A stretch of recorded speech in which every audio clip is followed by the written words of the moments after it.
From the John DeVito Broadcast Center, welcome, ladies and gentlemen, to another broadcast of Armchair Experts with Jim Leon and Rich Massaro on the Windy City Hometown Entertainment Network and Jack FM 89.7 WRHS FM Norwich on Wednesday, February the 4th, the year of our Lord, 2015.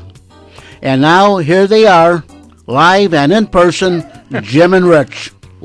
Live in person, snow-covered, man, sore back, sore ankle, sore knee, whatever. Everything, buddy. Whatever you've got. We're suffering today. We're suffering. We've had enough snow. We've had enough winter.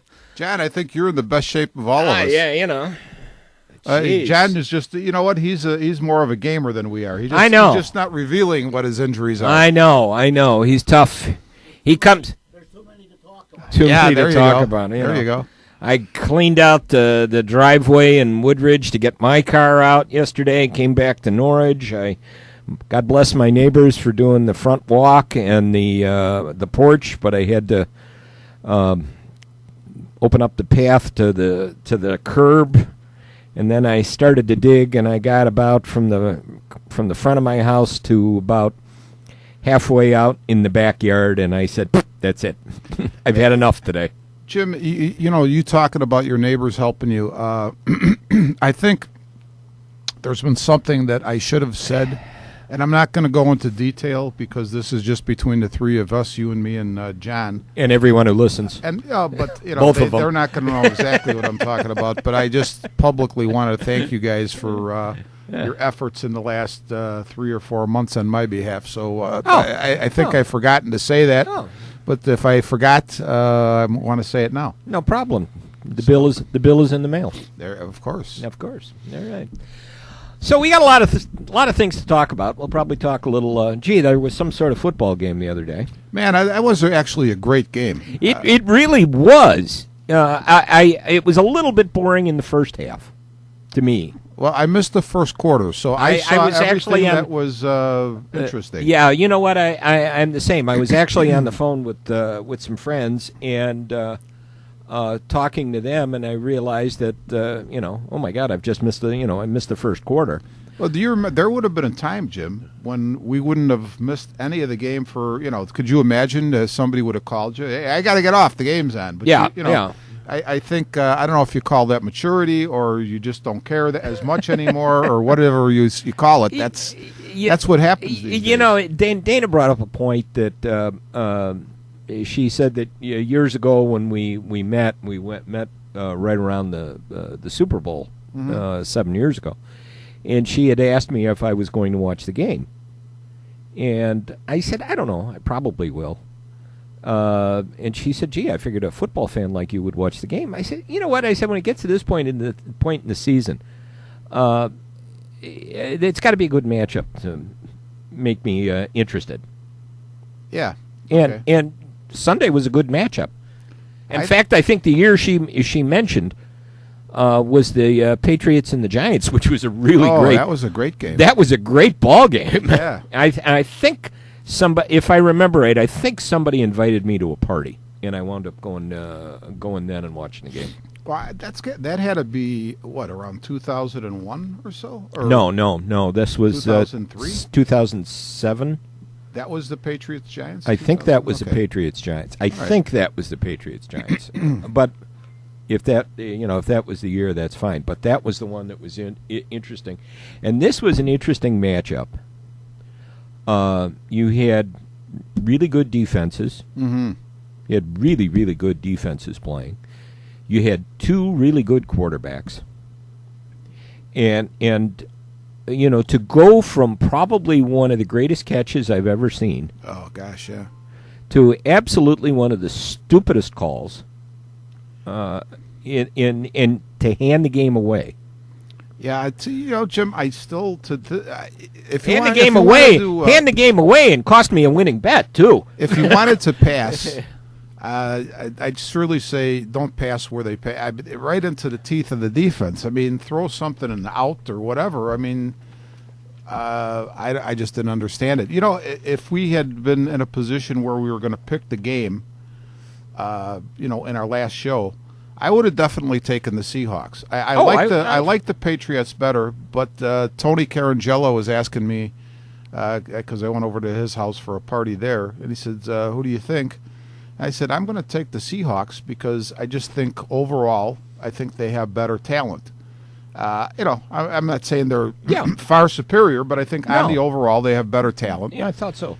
And really, they probably should have won. Obviously, they should have won, and they didn't. So, so much for predictions. Yeah, I love this comment in Rick Morrissey's column. Carroll and Darrell Bevell joined Chris Webber and Bill Buckner in the hall of really, really unfortunate guys. Yeah, that's for sure. And do you realize, here was an interesting comment in Patrick Finley's column in today's Sun-Times. NFL quarterbacks threw passes from the 1-yard line 109 times this season. Do you know how many times they were intercepted? Probably 0. Sunday was the first. Yeah. Okay. All right. Sunday was the first. I was going to say, though, now on the bright side, isn't Darrell Bevell one of the guys that when we finally got rid of Mark Trestman that we could have had Bevell. We could have had Arians. Yeah, we could have, we could have had Bevell, and look what you would have got. We could have had a contender. We could have, yeah. Yeah, and now it's going to make me wonder. Now, next year when everyone is talking about the coordinator du jour, are people going to look at Darrell Bevell and say, you, a head coach? I certainly hope not. But, one bad call. But I think this is how fickle sports has become. Oh, yeah. Yeah. And to have a game like that just fall apart. When, Well, especially when you go back to that unbelievable catch. I thought, initially I thought that pass was defended. I thought it was too, and when he jumped up like that and he shoved him, when the receiver jumped up and he got shoved, I thought, oh God, here we go. Here goes the fight. And then I realized he had the ball. Yeah. It was an amazing catch. I got to find something here that I had. Of course, on the internet and on social media, everybody's out with their comments. Oh, definitely. And you're talking about the comments about the last play? The comments about the play and some of the jokes and some of the other things that were out there. A couple of photoshopped things that came up that I had a good laugh at. The Rob Lowe DirecTV commercials. Those are I like those. Well, here's one that somebody put a picture of, and it's got Rob Lowe's face photoshopped over Pete Carroll. On the top picture, it's I'm Rob Lowe and I have DirecTV, and the bottom picture is, and I'm incredibly stupid, Rob Lowe. I have the best running back in the NFL, but I pass the ball from the one, and I have cable. Yeah. You know what, Pete? Because of the fact that it's in a huge moment, everybody is going to, they're going to talk about this. But the reality is, a bad play at the wrong time, and what more can you say? Yeah. And then there was another one, and I don't know if this is a Photoshop thing or not. But there is a shot of Pete Carroll, and it looks like it must be at a Starbucks, and he's handing something through a drive-through window. And the caption they put on it is, "Should I hand this to you or step back 5 yards and throw it for no reason?" I thought the shot I loved is as just after that happened. Obviously it takes a second for the Seattle sideline to realize what happened. And they had a shot of Richard Sherman, and all of a sudden, they're like going crazy because we're going to win this game, and then they're like, "What happened?" And it was interesting. There was an article on Facebook showing a couple of pictures yesterday, and not on Facebook, on Yahoo, and everybody was kind of reflecting back on the picture from a couple of years ago in the "You Mad Bro." One when Sherman came up to Brady after the game, and everybody thought, oh, Brady's going to ignore him now. And it was right after the game ended, and you see Brady kind of crouched down, probably just trying to contemplate what has just happened.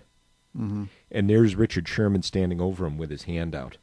And you don't see Brady, the first picture you see is Richard Sherman with his hand out and Brady not looking at him. But of course, you take through the sequence.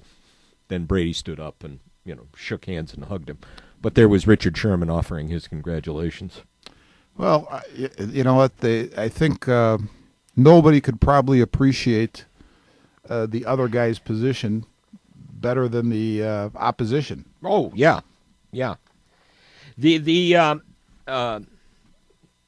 The comment that Carroll said, "Oh, we were going to run it, we were going to run the ball down there, just not that that play, yeah. just not that play." Yeah, they had their goal line package in, so I didn't want to run it.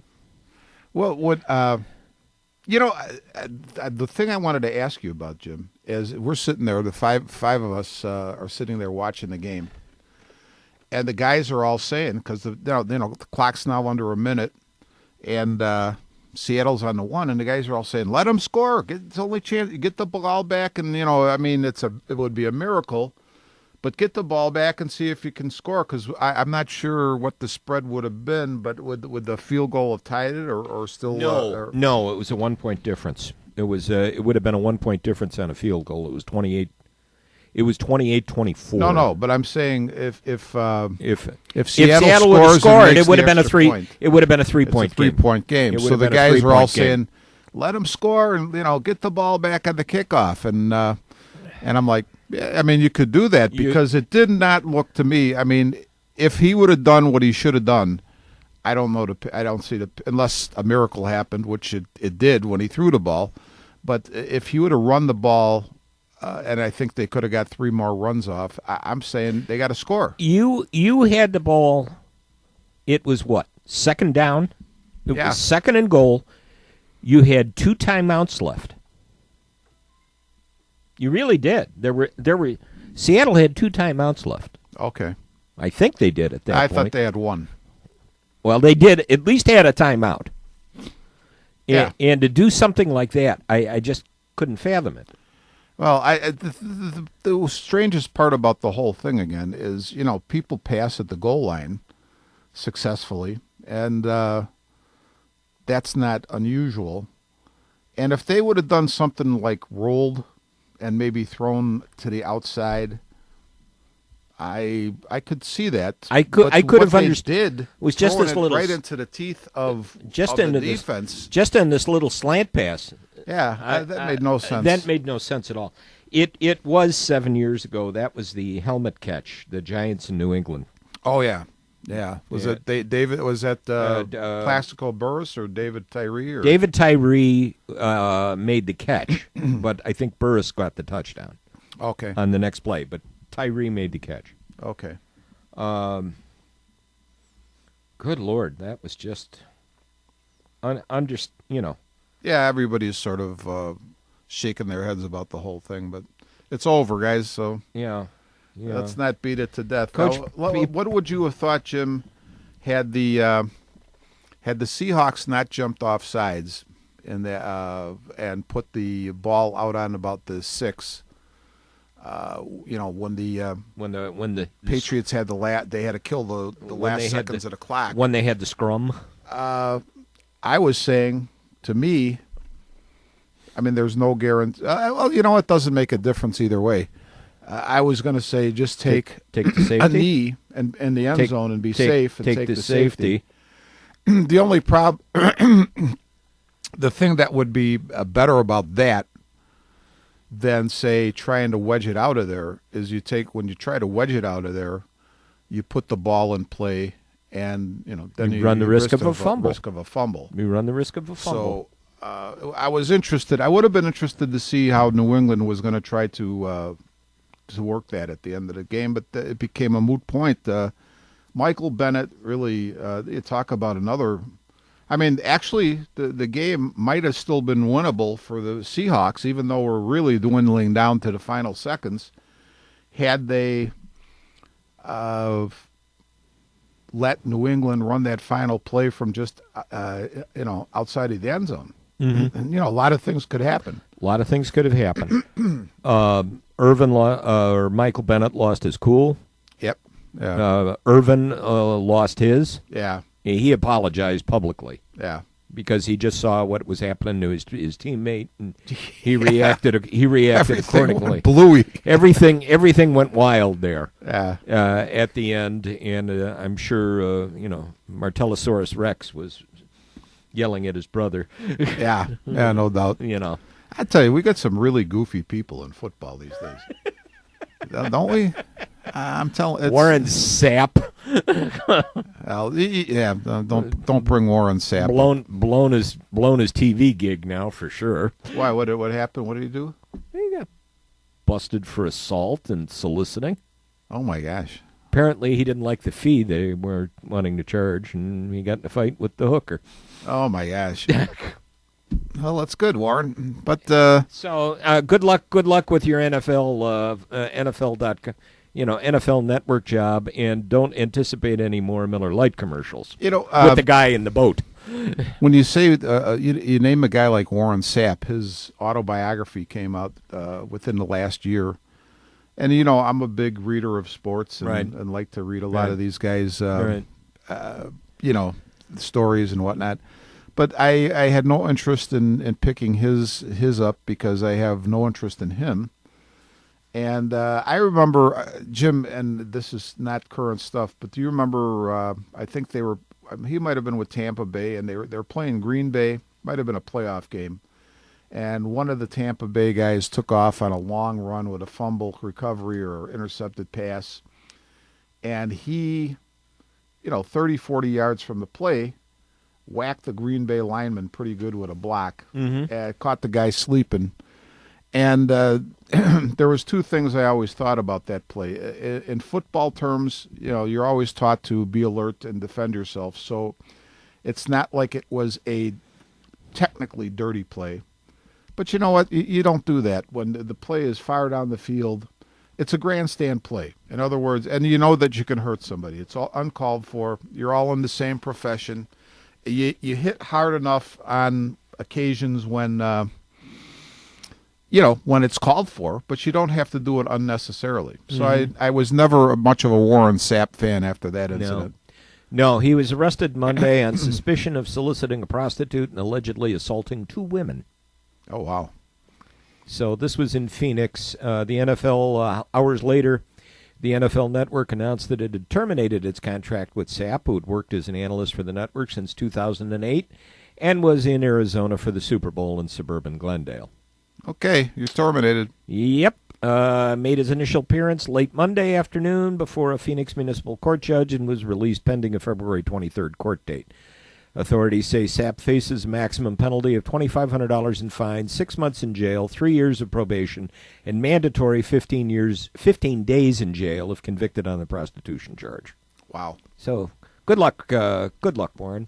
Yeah. God bless you. And then on the same page, what do we have? Johnny Football in rehab. Yeah, I saw that last night. Johnny Football goes to rehab. Now I wonder. Your favorite guy, Jim. I know.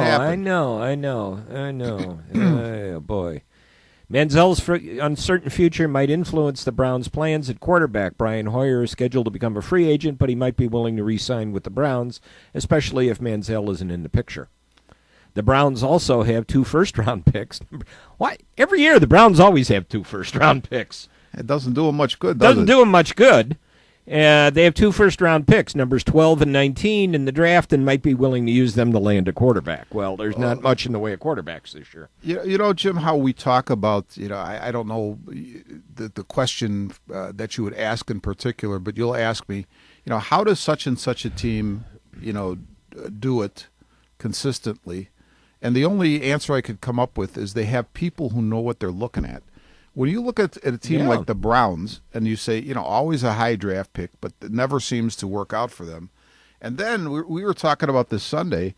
You look at a team like the Patriots, who's been up there for better than a decade, and they keep producing good football players, obviously championship caliber football players, and they're never drafting high.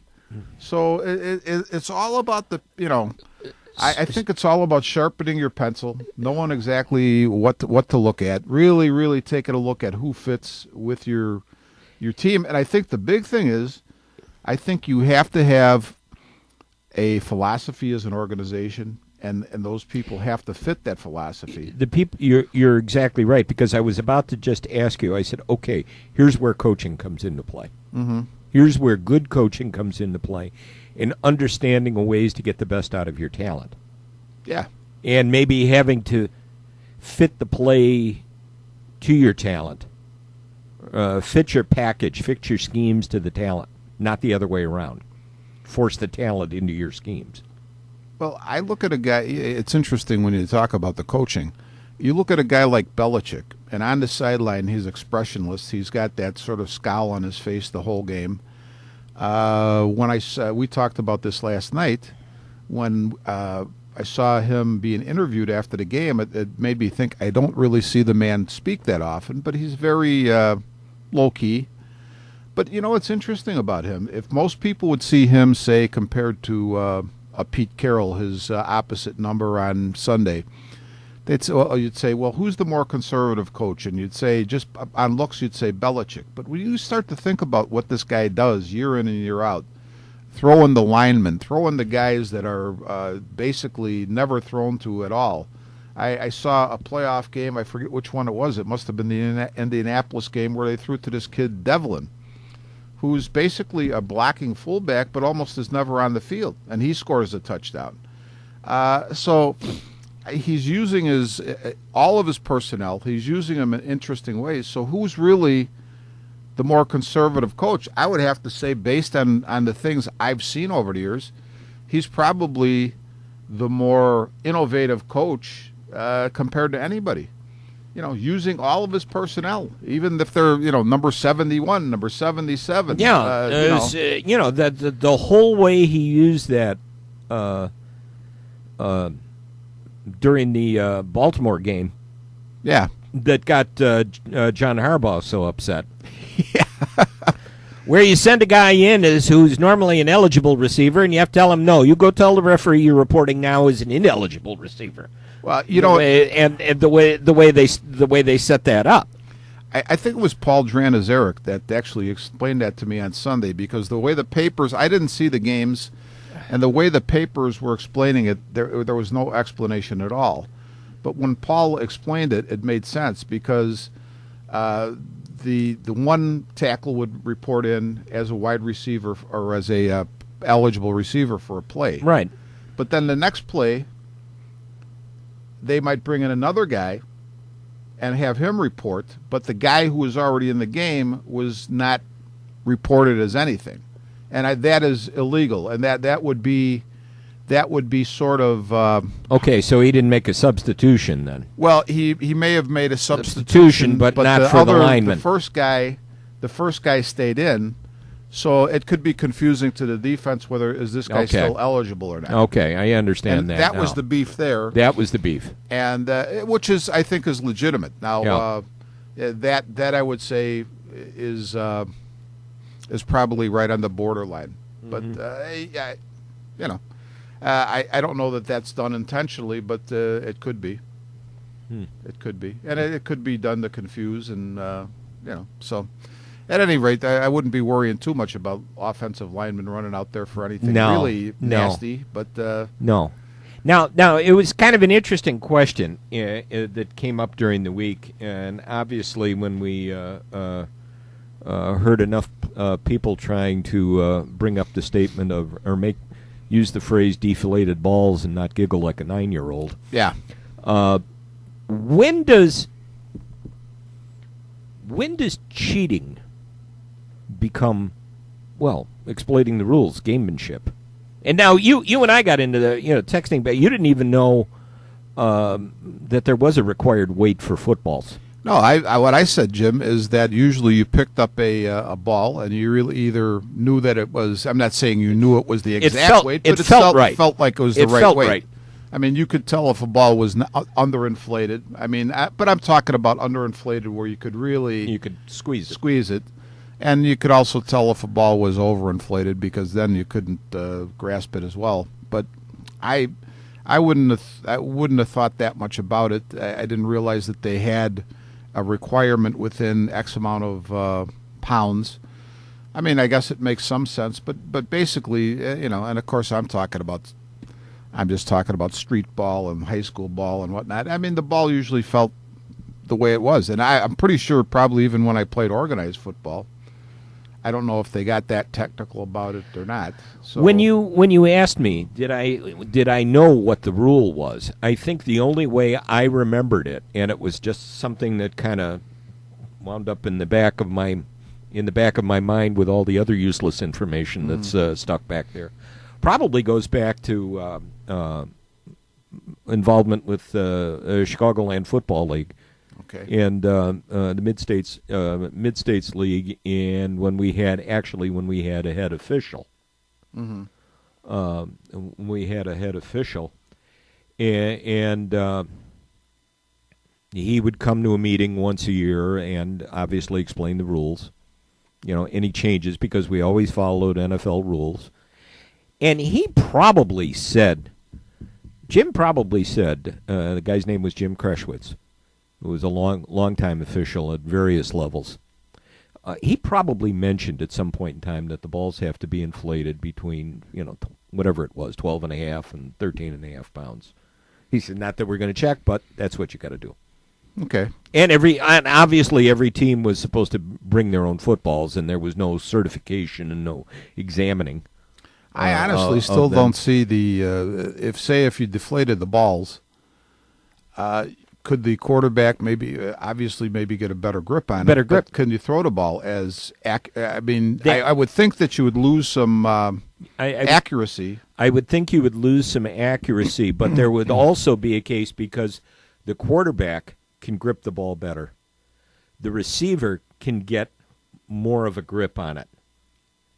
To keep somebody like, Peanut Tillman I'll tell you what, though, batting Jim, it out of his hands. I could see it being, I think you're running a risk there. If this was a plan, they did it, they deflated the balls, and this was their plan, I think there's as much of a downside as there's an upside, because when you're not used to handling the ball, because now the ball is lighter, you're used to something different. I don't know that that's going to necessarily be a leg up on somebody for you. I just really don't see it. I didn't understand it either, and I don't know how much of an advantage it would have given them. I mean, I go back to you can go back to the point with the issue of Belichick a few years ago when he was videoing the other team's sidelines. Well, on that whole issue. That whole issue with that, and it cost Belichick, what, $500,000? That's what they say. And the Patriots lost a draft pick or 2 draft picks or something like that. And Robert Kraft asked Belichick, on a scale of 1 to 100, how much of an advantage was this? And Belichick told him, he said, a 1. And Kraft looked at him and said, then you're a schmuck. You know what? I would have to agree with that because so he admitted doing it. Yeah. I'm surprised that that's even illegal because they're I guess maybe because you're videoing it. But I mean, people are always trying to steal each other's signals, the signs. I mean, that's why have three bozos on the sidelines, giving 3 different sets of signals to the quarterback because everybody's deathly afraid that somebody's going to get your signals. And I mean, go back to baseball and guys out in the scoreboard stealing the catcher's signs. I once had he's still around. I have a friend that played at Taft High School, played football, and played with some really good ball players. He played back in the day of Grabowski and Greg Schumacher and those guys. Early 60s. And he used to tell me, man, he goes, I was a dirty player. And I'd say, you know what, buddy? I said, you must have been one heck of a player because I played. And I said, I had enough on my hands just doing my job without thinking about doing anything dirty. Mm-hmm. And so anytime people bring up things like sign stealing, this and that, it sort of goes over my head because I'm not saying I'm the most honest person in the world because that would be a lie, but I will say this. I just had too much on my plate, I felt, to even worry about, I'm watching this, I'm watching that. Now I've got to try to decipher what the other team's signals are or what pitch this guy is going to throw me when I'm a batter. It's way beyond me. So Yeah. Take a break. We'll be right back.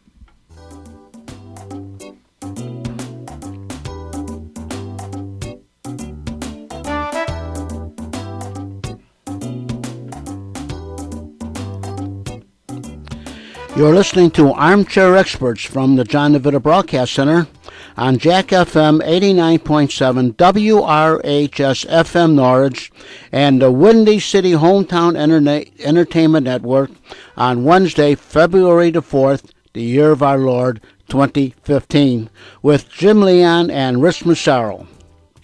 And this is Jack FM 89.7 WRHS FM Norwich, Illinois.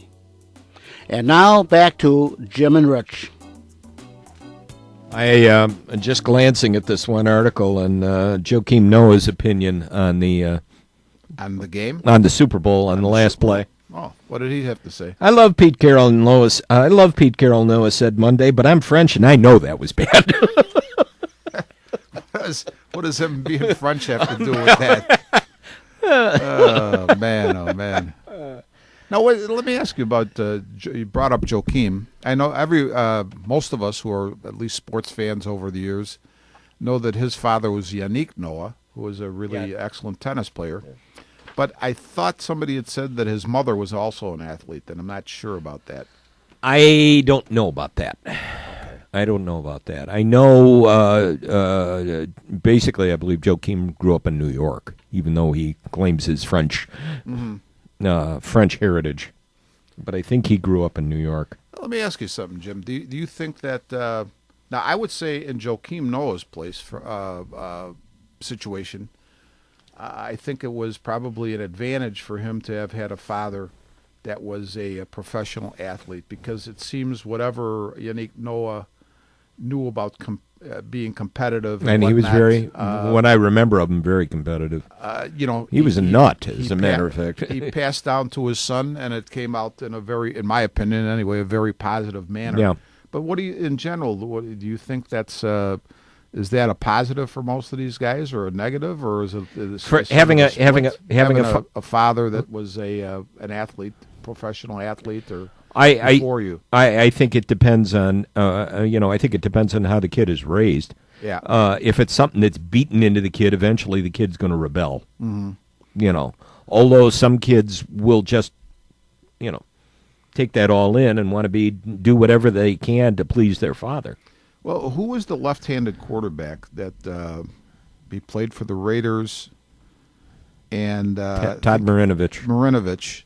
That his father tried to manufacture him into a quarterback. I mean, he tried. I remember reading an article where Marinovich actually, when he was still a little kid, and they had a birthday party, all the other little kids, let's say, had cupcakes, and he would have some natural food type of a cupcake with no icing or anything, and that's how crazy Marv Marinovich got about trying to manufacture Todd into a quarterback. And what did it do for Todd? Yeah, well, you know what? Here's it begs another question, though, Jim.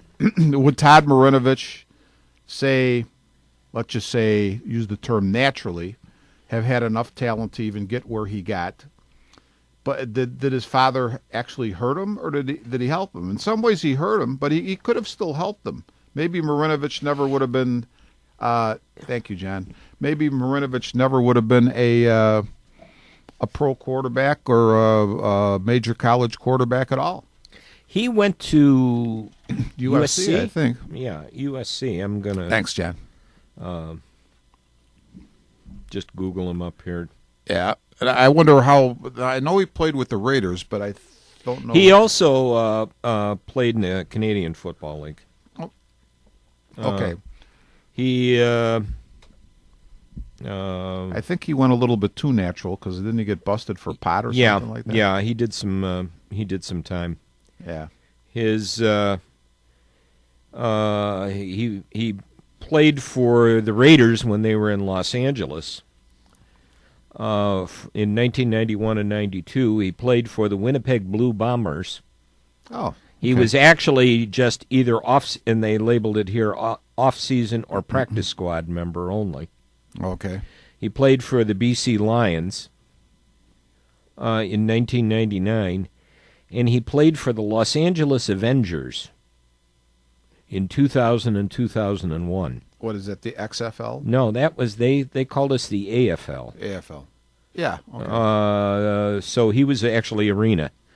As far as his Arena League stats, 62 touchdowns, 21 interceptions, 3,214 yards, a passer rating of 88.72.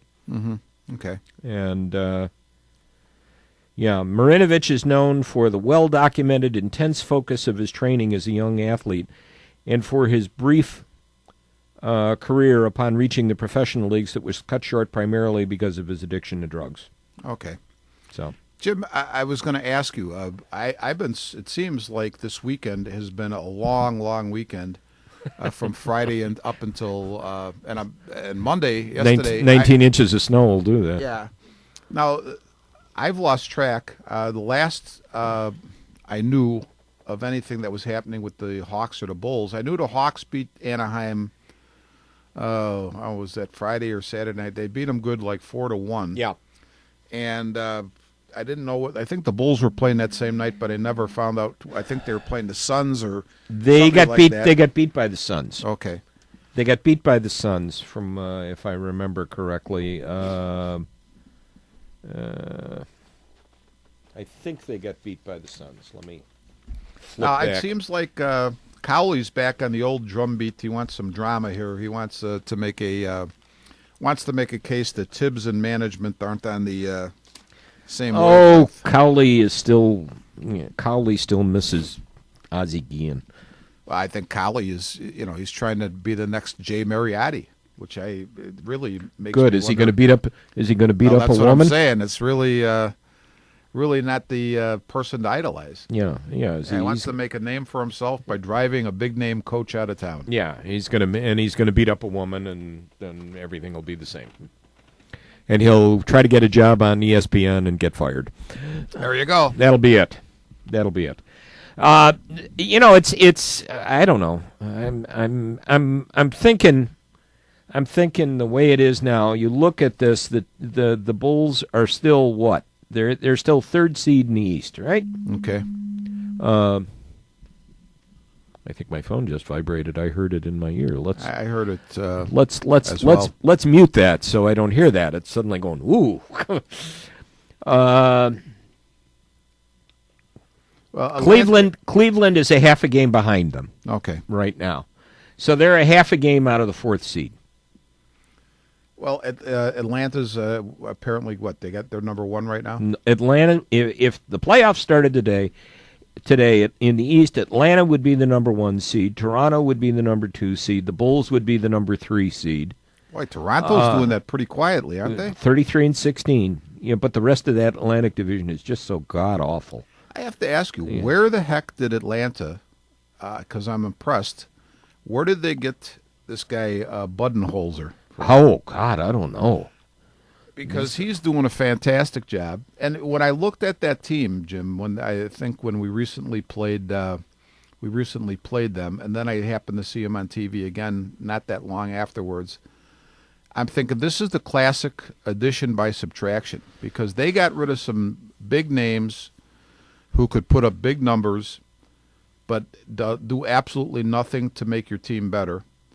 And they got rid of those guys, and now they are playing very well together. Now their winning streak, 19 games, got stopped last night when the Pelicans beat them 115-100. Mm-hmm. And I'm looking at their Bazemore with 9, Millsap with 15, Horford. He's still in the league. My gosh, Horford is doing a great. Horford is their. Is there? Yeah.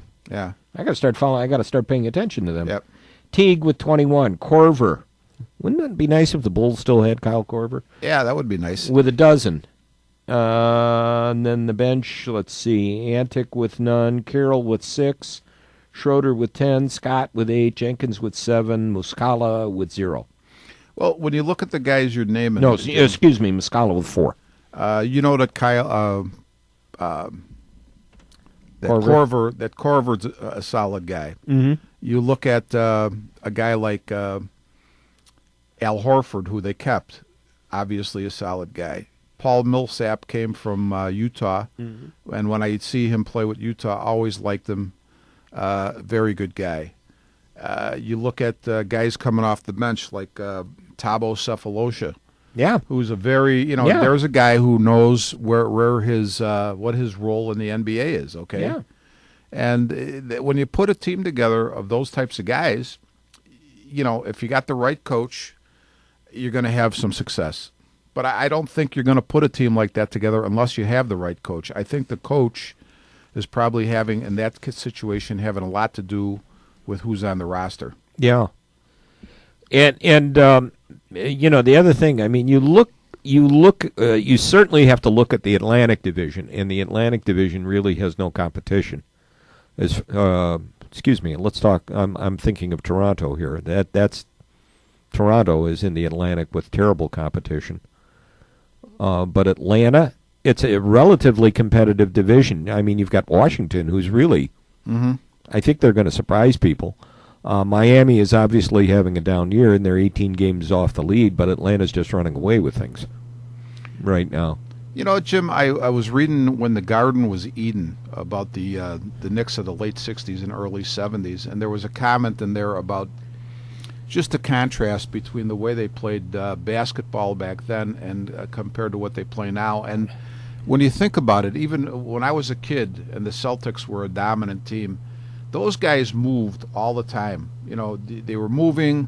It reminded me of a couple of the girls' teams that we've seen recently in high school. Elgin St. Ed's was one, and there was another one that we saw where there was just a lot of movement and people all got involved, and it created opportunities for everybody. The floor was spread. Everybody had the opportunities. And so with that in mind, I'm watching the NBA games, and it didn't matter who the teams were. But the game is so much different in those terms today. I mean, everybody's sort of standing around waiting for a play to be called or happen. And it's a much, I hate to say it, the players are great. The games are still entertaining, but I don't think as entertaining as they used to be. No, I don't think so either. No. And I mean, you look at you get teams that are really play well. I mean, if you look at teams that would be incredibly competitive, just glancing at the records, you look at the West, especially the Southwest Conference. In the West, you got Memphis, it's 35-12, Houston 33-15, Dallas 32-17, San Antonio in fourth place is 30-18. Wow.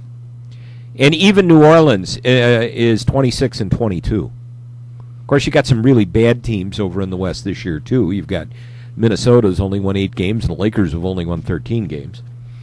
Well, Minnesota made that big trade looking to the future. Yeah. And hopefully that'll work out for them. Yeah, I think that's, at that point in time, you're going to start planning for the future. Yes. We got a couple of other things I wanted to bring up. A couple of things. Obviously, we've had some sad news recently, sports-wise, with the passing of Ernie Banks. That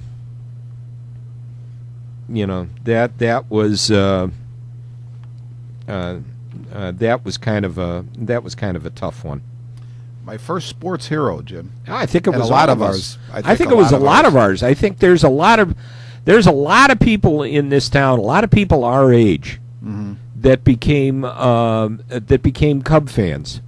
Yeah, because of Ernie Banks. Because of Ernie Banks and the fact that we would run home from school and see the end, see the 7th or 8th inning, 7th, 8th, or the 8th or 9th inning of a Cub game, and hopefully that Ernie could come up and hit a home run, save the ball game somehow. Well, you know what? You could make a really good case, though, for Ernie Banks being the ideal model for an athlete, because here's a guy who never played with winning teams very much, but he gave it his all. He always had a good attitude about what he was doing. He enjoyed what he was doing, and I think that really, because of the money that are in the games today, there's such an I have nothing against winning, believe me, but there is such an emphasis placed on winning. Winning, at all costs. you overlook a guy like Ernie Banks, who really was the model for what I think an athlete should be. And I say that not just because the man passed, but because I think that is true. Yeah, yeah. I shared this the other night during the basketball game, and Will and I had to fill 10 minutes at halftime. Okay. Because we didn't have cheerleaders out there that No I could cheerleaders. that I could turn around and say, "Oh, let's watch the halftime show." But a friend of mine shared this on a Facebook group that was set up after Ernie's passing called Ernie Banks Remembered. He said the name of this group is, and I'll give Gib more credit for this. The name of this group is Ernie Banks Remembered. I'm going to tell my story of how I remember Mr. Cub. It was in the mid-'60s, and I lived on Jansen Avenue, a few blocks west of Wrigley. There was a little boy across the street from me who spent his short life in a wheelchair. Ernie found out about this child who loved baseball more than you can imagine, and his hero was Ernie Banks. This little boy named David would be a frequent guest of Ernie at the park, and Ernie would call him all the time just to talk and see if he saw the game on TV. David died when we were around 10 years old. Some 20 to 25 years later, I was doing a baseball card show at a local community college, and Mr. Cub was a guest signer. A good friend of mine did a black and white illustration of a montage of Ernie Banks baseball cards. I had it framed and displayed at my booth. Ernie saw it and sat with me for over an hour just shooting the breeze. I had mentioned to him that he was the hero of a friend of mine in the old neighborhood that died when we were 10 years old. Ernie's immediate response was, "You must be talking about David." Ernie and I sat there crying for some 5 minutes with everybody looking at us. I shook Ernie's hand. Am I hearing My phone. your phone?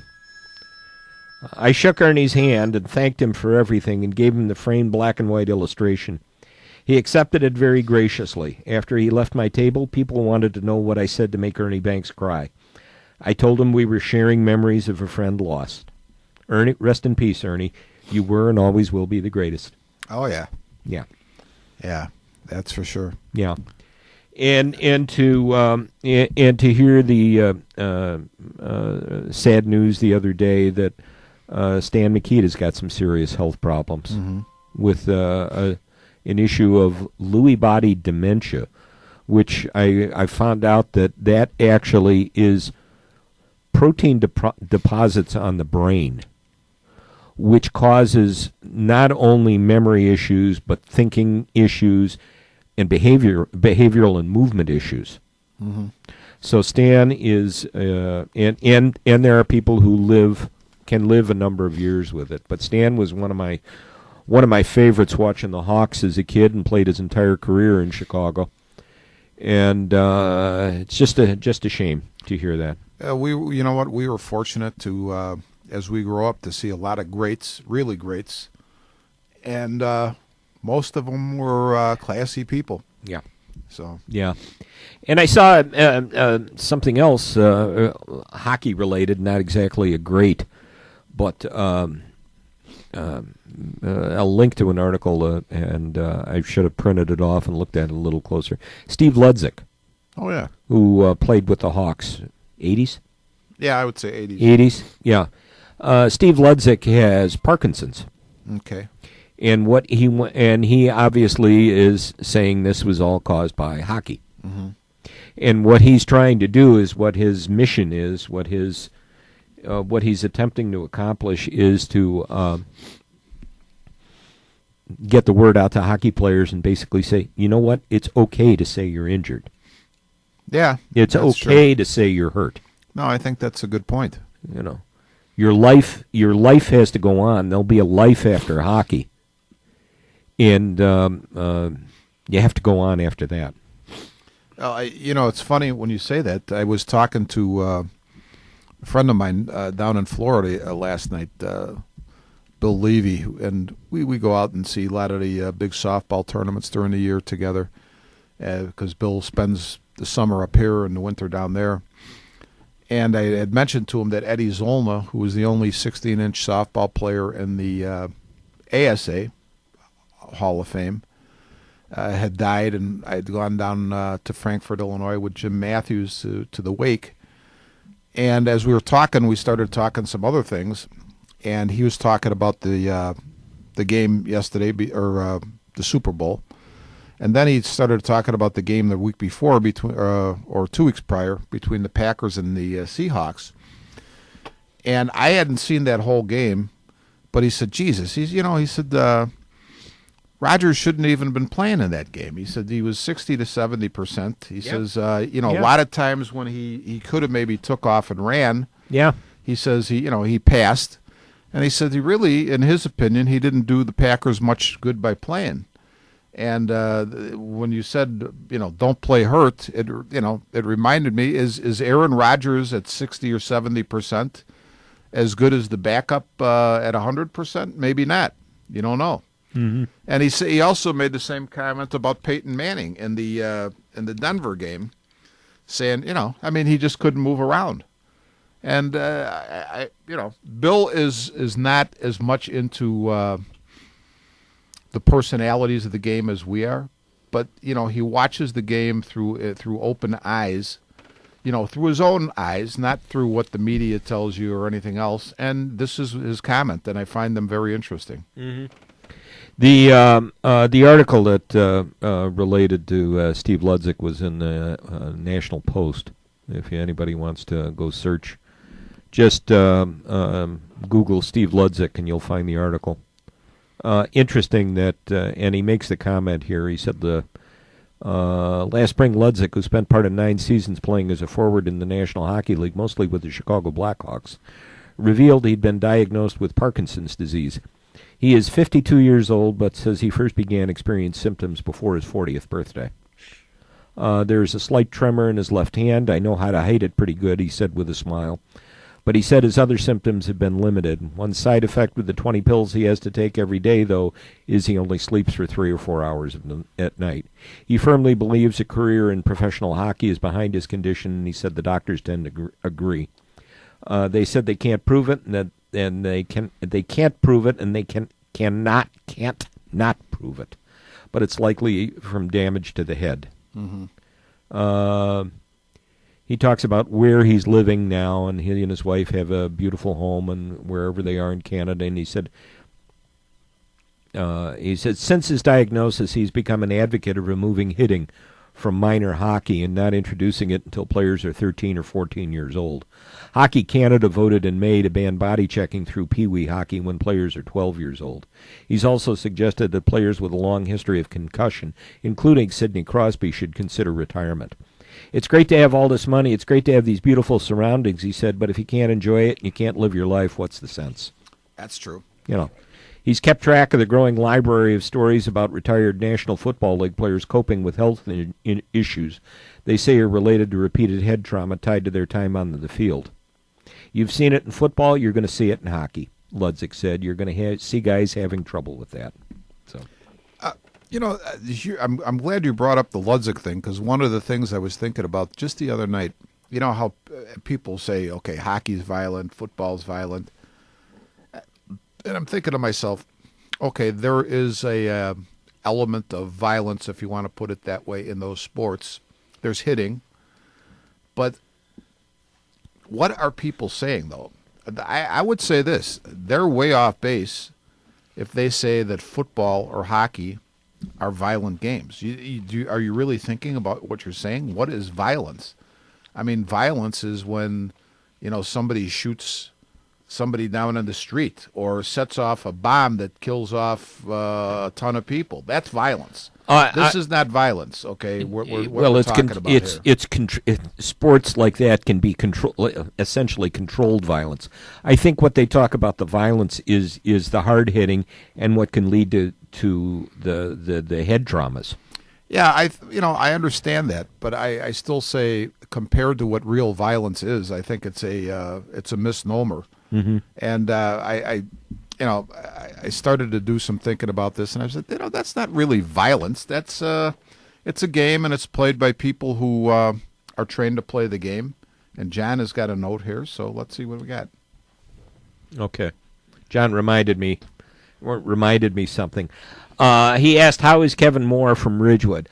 John, I don't have an update on that, but we do want to remind everyone about the young wrestler, Kevin Moore. That's right. Who was injured in a meet a couple of weeks back. He is in rehab. That's the last I heard. I don't know what else is going on.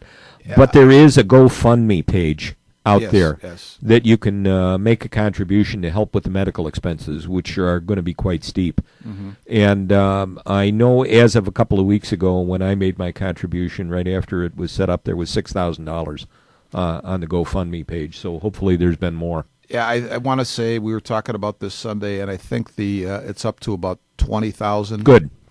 And the other thing is that Tony Carangella had just been, I guess, on Saturday with his son Rocco to visit Kevin. And I think the doctors are prepping him for the possibility that he may not walk again. So, boy, excuse me, I didn't know this was going to happen. Yeah. But at any rate, it's possible that he will. Yeah. But they're prepping him for the worst, I guess. Oh, I'm so sorry to hear that. So we hold Kevin Moore close. We hope his family. We hold his family close to us, and we hope for the best. We hope for the best. We hope to see Kevin back in school, because the most important thing, first of all, is Kevin's education. Yep. And we'll take it from there. We hope. We wish the best. You know, we've had two tragedies in Norwich so far this year. We had that big house fire January the 7th, where a family of 8 lost their home, and and I know Norwich Cares is taking contributions in for fact, that. I myself have taken 2 big bags of clothing over there, and I have another one sitting in my truck right now that I'll take over there today. And the second one was with Kevin Moore, and that's a shame. I mean, that's just a shame. A house can be rebuilt, and people are still alive. But when you hear about a young lad like this Kevin Moore, my heart just goes out. I just feel so sorry for the poor lad. Yeah. So we hope. Did this match happen at Ridgewood, or where did it happen? I think they were on the road. They were. Okay. Yeah, they were. I think they might have been at. I'm guessing, but I think it might have been Reed Custer, which is not exactly sure where that he's even at. But I think initially they took him to, I want to say, a hospital, either Joliet. I think it was Joliet. I think he was in Joliet originally. And then they switched him over to Loyola, I think. Yeah. So. Yeah, but we. Okay, well, we get all weepy here at the end. Yeah. But. We're pulling for him. Yep. So what else is on your mind here in a couple of minutes? I don't know how we never did say how are the Hawks continuing to play well, or how they do. Hawks are 6 points off the lead in the Central against versus with Nashville. Nashville is 6 points up on them, and St. Louis is 4 points up on them. They play tonight at Minnesota. Okay.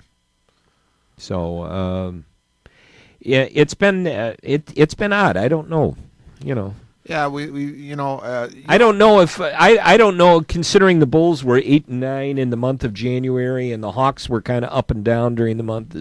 Are we just hitting the January doldrums? I don't know. I'm hoping that's all it is. I'm hoping that's all it is too. Because I mean, geez, we saw football season fall apart. Oh my gosh! We don't need any more seasons. We don't need any more seasons to fall apart. And pitchers and catchers report in 16 days, February 19th. Hey, spring training starts. Woohoo! I love spring training. Yeah. We all look at what hope there'll be. We all start to play with the what ifs. Yes. We start to think of, how come they're sending him down? Why do they got to bring, why can't he come up right? Why isn't Bryant going to be at third base right from the start of the season? Jim, do you remember that? I think we've talked about this before, but it was in the... Don't bring up Gary Scott, please. No, early to mid-'60s, and they had a guy that down in spring training, not only was he pitching, but then they would play him in the outfield, and he was hitting the heck out of the ball, home runs and everything. They thought they had the next Babe Ruth. want to say his first name was Leroy something. No, I was thinking of Brant Kieschnick. No, that was Kieschnick Or as- is way Or as more recent. I can't remember if it was Harry or Ron Santo called him Bryce Keyshank. That was probably Harry. But this guy was tearing it up, and he came up to the Cubs, and of course, they brought him up, and of course, he couldn't do anything. I think he had a career of maybe 27 or 30 games, and that was the end of it. But it's one of the beautiful things of spring training. There's always some phenom that surprises everybody. There's always somebody we look at and we think, here's the next star. Mm-hmm. And then they bring him north, and he fields a ground ball with his forehead, and we go, by golly, he's one of ours. I think that was the old Royko line. Yeah, that sounds like Royko. The old Mike Royko line when he talked about Cub phenoms. Well, I think we wrapped up another edition here. We talked a lot of football, just as I thought we were going to do today. Yeah. We will, I think we'll wrap it up, John. Is that okay with you? Whatever we want. Okay, it's always nice to do that. John's so much fun to work with. Thank you, John DeVita, for putting up with our nonsense and spinning the dials for us. I referred to him the other night during the basketball game as the doctor of the dials. Yes, indeed he is. And that's indeed what he is. Hey, thanks, John. Thanks again, John. We'll see you next time. We are Taillights.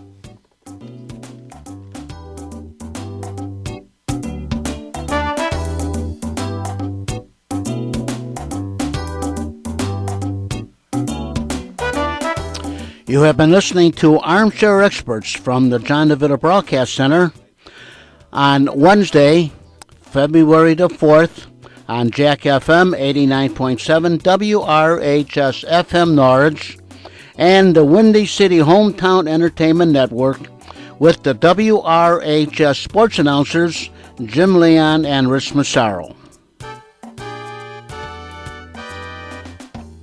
This broadcast was directed by John DeVita. Radio station manager for WRHS is Kevin Zeflik. The executive producer of Windy City Hometown Entertainment Network is John Seconda. This broadcast was pre-recorded on Tuesday, February the 3rd, the year of our Lord, 2015. Until next time, please be safe, and thanks for listening.